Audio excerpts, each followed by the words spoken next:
Hello student, कैसे हैं आप सब लोग। केपीसीएमबी क्लासेस में आप सबका स्वागत है।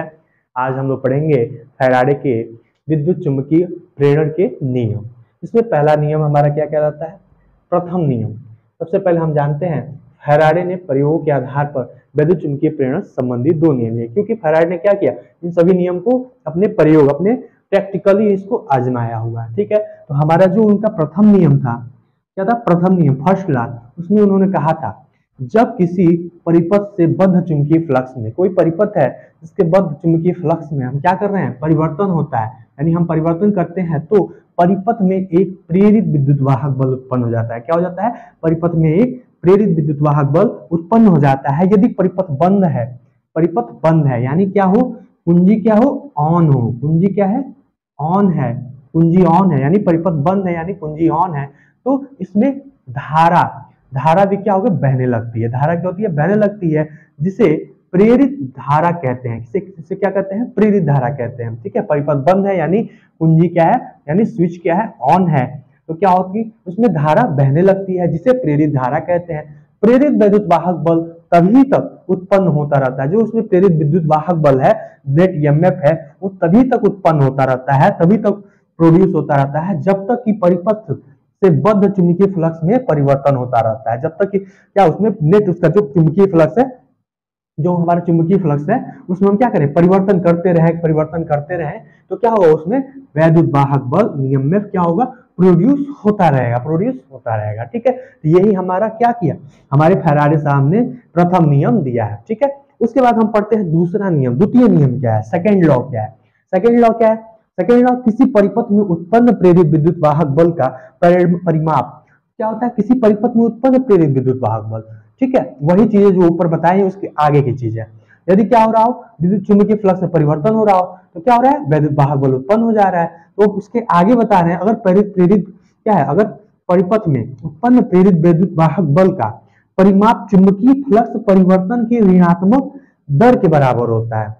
ठीक है, जो परिमाप होता है वो चुंबकीय फ्लक्स परिवर्तन, जो चुंबकीय फ्लक्स परिवर्तन हो रहा है, परिवर्तन होने के कारण क्या हो रहा है, वैद्युत वाहक बल उत्पन्न हो रहा है, उसके ऋणात्मक दर के, उसके ऋणात्मक दर के बराबर होता है। इसे न्यूमैन का भी नियम कहते हैं। इसे सेकेंड लॉ जो है इसका, जो हमारे फैराडे साहब का सेकेंड लॉ है, द्वितीय नियम है, इसे हम क्या कहते हैं, न्यूमैन का नियम भी कहते हैं। ठीक है, यदि अब इसके आगे हम देखते हैं, यदि क्या हो रहा है, यदि dt समय में, dt समय में, ठीक है, dt समय में चुंबकीय फ्लक्स डी फाई हो, तो क्या होगा, अगर dt समय में चुंबकीय फ्लक्स क्या हमारा डी फाई हो, तो हम क्या लिख सकते हैं, विद्युत वाहक बल E बराबर, क्या हम लिख सकते हैं, विद्युत वाहक बल E बराबर माइनस ऋणात्मक दर के बराबर, minus d phi, d phi flux पर चुंबकीय फ्लक्स डी फाई है, और कितने समय में, dt समय में हो रहा है ना। क्या हो रहा है, dt समय में हमारा क्या हो रहा है, चुंबकीय फ्लक्स में परिवर्तन। तो हमारा क्या हो जाएगा, किसी परिपथ में उत्पन्न प्रेरित विद्युत वाहक बल का परिमाप चुंबकीय फ्लक्स परिवर्तन के ऋणात्मक दर के बराबर होता है। विद्युत वाहक बल क्या हो गया, हमारा विद्युत वाहक बल E हो गया, और इसमें माइनस ऋणात्मक दर के, ऋणात्मक दर के बराबर क्या, डी फाई, डी फाई क्या हमारा चुंबकीय फ्लक्स होता है। ठीक है, चुंबकीय फ्लक्स हो गया, और dt हमारा समय हो गया। इतने समय में क्या हो रहा है, किसी परिपथ में उत्पन्न प्रेरित विद्युत वाहक बल का परिमाप जो होता है चुंबकीय फ्लक्स परिवर्तन के ऋणात्मक दर के बराबर होता है। ये चीजें हमारी आ चुकी हैं, E बराबर माइनस डी फाई अपान dt। ये दोनों हमारे फैराडे के प्रथम, ये हमारे प्रथम नियम समझ चुके हैं। इसके बाद द्वितीय नियम भी हमने समझ लिया है। उसके आगे हम देखेंगे क्या होता है, यदि यदि परिपथ, परिपथ क्या हो, जो सर्किट हमारा है वो क्या हो, कोई कुंडली हो। यदि परिपथ कोई कुंडली हो, कोई कुंडली, कुंडली हो जिसमें क्या हो, n फेरे हो, जिसमें n फेरे हो, n फेरी, n फेरे हो, तो क्या हो जाएगा, यहां से E बराबर माइनस n डी फाई अपान dt। ये चीजें हमारी आ जाएंगी कब, जब परिपथ क्या हो, कोई कुंडली हो, जब परिपथ कोई कुंडली हो, मतलब मान लीजिए कुंडली क्या होता है, इस प्रकार अगर ये परिपथ हमारी क्या हो, कुंडली हो, ठीक है। इस प्रकार अगर हमारी कुंडली हो तो उसमें n फेरे होंगे, फेरों की संख्या n होगी। तो अगर n फेरे हो तो हमारा क्या हो जाएगा, जो हमारा सूत्र मिल जाएगा E बराबर -n d∅/dt, ये चीजें हमको मिल जाएंगी। ठीक है दोस्तों, इसके आगे हम देखते हैं।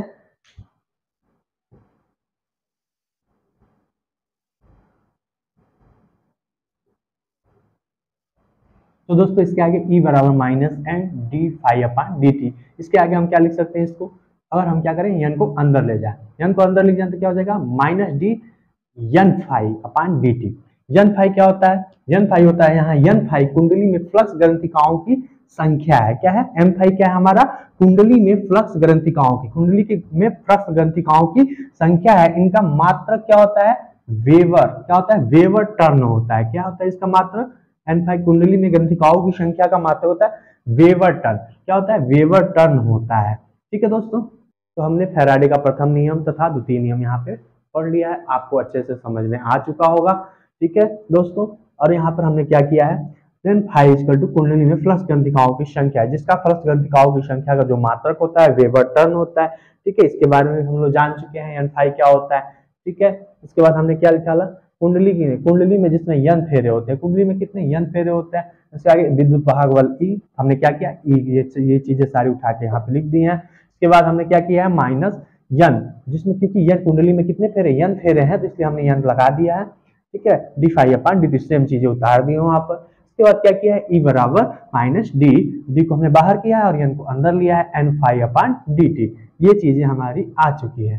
ठीक है, इसके बाद हमने क्या किया, n∅ के मात्रक को लिखा है। n∅ क्या है, इसलिए यहाँ पर लिखा है, जहां यहाँ क्या है, n∅ कुंडली में फ्लक्स ग्रंथिकाओं की संख्या है, इनका मात्रक क्या होता है, वेबर टर्न होता है। ठीक है दोस्तों, ये हमारे 1-2 नंबर में पूछ सकता है। ठीक है दोस्तों, यहाँ पर हमारा वीडियो समाप्त होता है। आपको वीडियो अच्छा लगा हो तो वीडियो को लाइक एंड सब्सक्राइब जरूर करें। धन्यवाद दोस्तों।